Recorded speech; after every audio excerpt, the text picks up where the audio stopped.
بسم اللہ الرحمن الرحیم. خاتون حضرات، میں ہوں اختر عباس اور آپ سب کو میرا سلام پہنچے. پچھلے کئی ہفتوں سے ایک پیشنٹ کی ٹریٹمنٹ چل رہی تھی. یہ ایک بہت پیاری سی بچی تھی، معصوم سی، کو 17-18 سال کی، اور اس کے ساتھ ریپ ہو گیا. یہ نہ ولنگ تھی نہ خواہش مند تھی. ایک ایسے بدبخت نے، جس کی ماں اس کے گھر آئی اور رشتہ لینے کے لیے، لڑکا بھی ساتھ تھا، اور اس کو دیکھنے کے بعد انہوں نے کہا کہ اس کا قد چھوٹا ہے، یہ کوئی 4.25 فٹ کا قد ہے، تو اس کو ریجیکٹ کر کے وہ واپس چلے گئے. کچھ دنوں کے بعد اس لڑکے کا فون اس کو آنا شروع ہوا کہ مجھے تم اچھی لگی ہو، قد چھوٹا تو کیا ہوا، میں اپنی ماں کو منا لوں گا. اچھا، یہ وہ موقع تھا جہاں اس بچی کو سمجھنا چاہیے تھا، پر وہ سمجھ نہیں پائی. تو پھر کیا ہوا کہ اس لڑکے نے فون پہ رابطہ کرتے، باتیں کرتے، ہولے ہولے ایک جیسے تعارف ہو جاتا ہے، اور اس سے ذرا آگے بڑھ گئے. تو پھر ایک روز اس نے کہا کہ میں تم سے ملنا چاہتا ہوں. اس روز وہ جس اسکول میں ہیلپنگ ٹیچر کا کام، ظاہر ابھی وہ چھوٹی تھی تو she was not a regular teacher, she was a helping teacher, جو ایک انٹرنی کے طور پہ کام کر رہی ہوتی ہے. جو بات اس نے مجھ کو بتائی تھی، یہ اتنی ساری بات آپ کو بتا رہا ہوں، اس پہ مجھے بھی تھوڑا شک گزرا تھا، مجھے بھی تھوڑا غصہ آیا تھا، پر میں نے نہیں کیا. انفیکٹ جب آپ کے پاس کوئی سر جھکا کے بیٹھا ہو، اپنے دکھ کے ساتھ بیٹھا ہو، اور پوری دنیا میں کوئی ایک بھی نہ ہو جو اس کے دکھ کو سننے والا ہو، سمجھنے والا ہو، وہ اپنی ماں سے بات نہیں کر سکتی، وہ اپنے باپ سے بات نہیں کر سکتی، وہ اپنے بھائی سے بات نہیں کر سکتی، وہ اپنی ٹیچر سے بات نہیں کر سکتی. ظاہر ہے کسی ایک سے بھی وہ بات کرے گی تو ان کی نظروں سے گرے گی، لیکن دکھ تو اس سے بھی زیادہ ہے کہ وہ اپنی نظروں سے گری. غلطی اس سے ہوئی. غلطی سے یہ ہوئی کہ اس نے کہا ٹھیک ہے ہم کھڑے کھڑے بات کر لیتے ہیں. وہ اسکول کے باہر آیا اور اس کے بعد وہ لڑکی بے ہوش ہو گئی. اس نے اسے کچھ سنگھایا، گاڑی میں بٹھایا، لٹایا، اس کو لے گیا، and then she was raped. لیکن بات یہاں اگر ختم ہو جاتی تو شاید کافی تھا. جب آپ کو سمجھنے والا یا آپ کی سپورٹ کرنے والا کوئی نہیں ہوتا تو پھر ایک اور منزل کا آغاز ہوتا ہے، اور وہ ہوتی ہے بلیک میلنگ. یہ لڑکوں کے ساتھ بھی ہوتی ہے، لڑکیوں کے ساتھ بھی ہوتی ہے. اسی لیے جب میں آپ سے بات کر رہا ہوتا ہوں تو میں ہر صورت میں آپ کی ماؤں کو ضرور مخاطب کرتا ہوں کہ اے پیاری ماں، تمہاری زندگی کی سب سے بڑی متاع تمہاری بیٹی کی شکل نہیں ہے، اس کا زندہ ہونا نہیں ہے، اس کا مکمل ہونا ہے، اس کا مطمئن ہونا، خوش ہونا، محفوظ ہونا، مامون ہونا. اس لیے کہ بیٹا ہو یا بیٹی، دونوں صورتوں میں آپ نے ایک مکمل انسان کو جنم دیا، اور مکمل کو ہی پروان چڑھا کے اگلے گھر میں، اگلے خاندان کی یا سربراہی کے لیے یا اس خاندان میں سیکنڈ ان کمانڈ ہونے کے لیے اس کو بھیجنا ہے. تو ایسے میں اگر کوئی اس کو رستے میں لوٹ لے، اس کی زندگی کا رس چوس لے، اس کی خوشی کو غارت کر دے، اس کے سکھ کو آگ لگا دے، اور وہ بیچاری اتنی اکیلی ہو جائے کہ اسے پوری دنیا میں، پوری بھری دنیا میں صرف موت ہی ایک واحد جگہ ملے کہ جہاں وہ جا کے سر چھپائے تو اس کی کوئی خلاصی ہو، زندہ رہتے ہوئے اسے کوئی نظر ہی نہ آئے.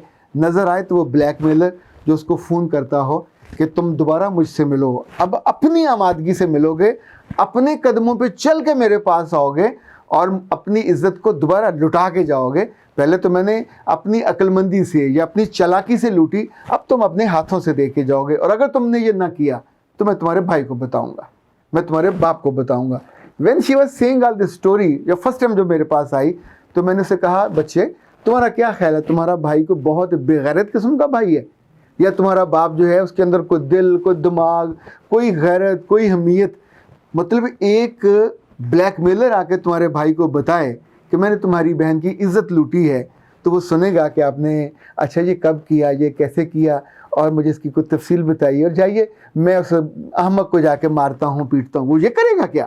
یعنی غیرت والا ہوگا، اس کا سانس وہاں سے وہ دبا دے گا، اس کی یہاں سے ٹیٹوا دبا دے گا. How dare you are talking like this, اور وہ بھی میری بہن کے بارے میں. بھائی چھوٹا بھی ہو تو بھائی ہوتا ہے، گردن میں، کمر میں، وجود میں ایک عزت، ایک غیرت دوڑتی ہوتی ہے اپنی بہنوں کے لیے.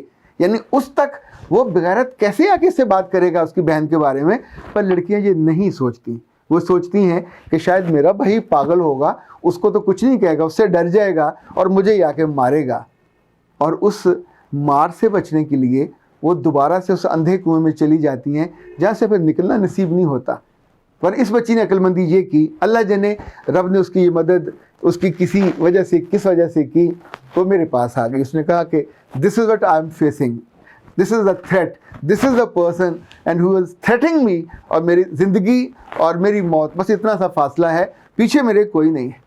اور پھر دوسری بات اس نے بتائی کہ میرے گھر میں اب رشتہ آیا ہوا ہے, میری شادی ہونے والی ہے, ماں باپ ہاں کر چکے ہوئے ہیں پر میں نہ ذہناً تیار ہوں نہ جسماً تیار ہوں.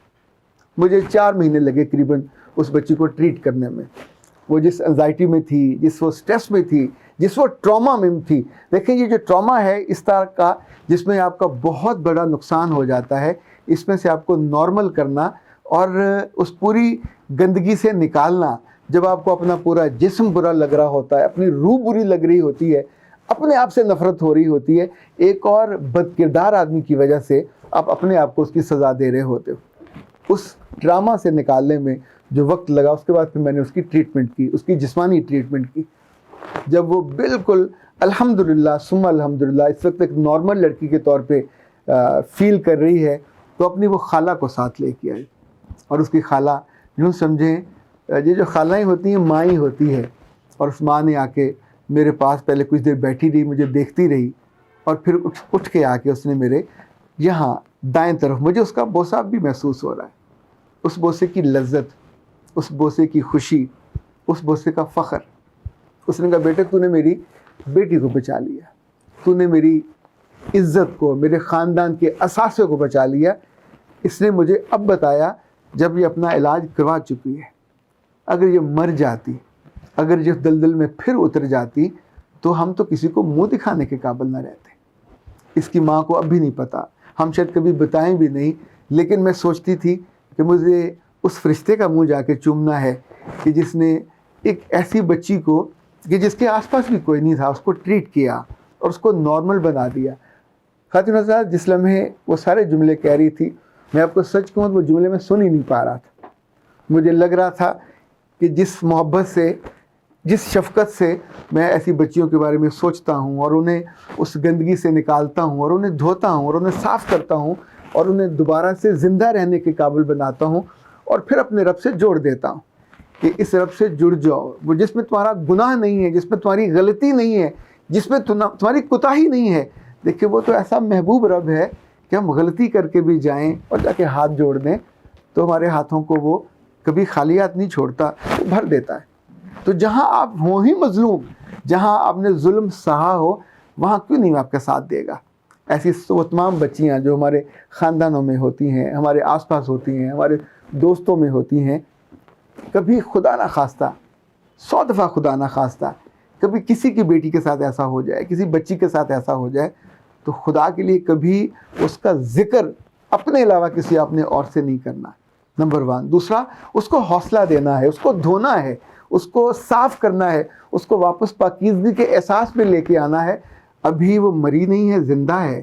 اس کے پاس آنے والے 50-60 سال ہیں جس میں اس نے اپنے گھر جانا ہے. اس گھر میں یا تو وہ جھکی کمر کے ساتھ اور ایک ٹوٹی ہوئی کرچی روح کے ساتھ جائے, اور یا پھر پورے اعتماد سے اور اعتبار سے جائے, ڈر اور خوف کے بنا جائے.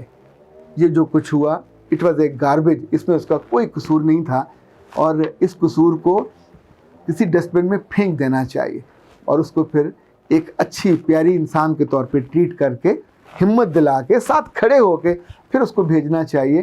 انشاءاللہ العزیز وہ آنے والی زندگی میں دوبارہ کبھی مار نہیں کھائے گی, اپنی نسل کو بھی سکھائے گی اور سمجھائے گی کہ جو غلطی, جو کہ کہیں نہ کہیں غلطی, کوتاہی یا اس کا بنیاد یا اس کی نیو ہم نے رکھی ہوتی ہے, پر اس غلطی کی بنیاد پہ ہم اپنے پیاروں کو نہ تو آنکھوں سے گرا سکتے, نہ زندگی سے نکال سکتے ہیں, نہ ان کو مارنا چاہیے, نہ ان کی جان لینی چاہیے, اور نہ ان کی روح کو زخمی کرنا چاہیے. جہاں جہاں جس سے ممکن ہو اس پہ پاہ رکھنا چاہیے, اس روح کے زخموں کو سہلانا چاہیے, ان پہ مرہم لگانی چاہیے. اور یہ مرہم آپ کے پاس الفاظ کی ہوتی ہے, میرے پاس الفاظ کے ساتھ ساتھ دعا کی ہوتی ہے. یہ دونوں مرہمیں مل کے اس دنیا کی کتنی ساری بیٹیوں کا بوجھ کم کر سکتی ہیں, کتنی ساری بیٹیوں کو زندہ رہنے پہ اور آسانی کے ساتھ اور آسودگی کے ساتھ اپنی زندگی کے نئے سفر پہ جانے پہ آمادہ کر سکتی ہیں اور سفر پہ رخصت کر سکتی ہیں. یہ بچی اور اس جیسی ساری بچیاں, میرا رب ان کو اپنی حفظ و امان میں رکھے. دوبارہ کبھی ان سے ایسی کوتاہی نہ ہو کہ جس سے کوئی دوسرا شے پکڑے اور اس کا فائدہ اٹھائے۔ اختر عباس کو اجازت دیجیے، السلام علیکم۔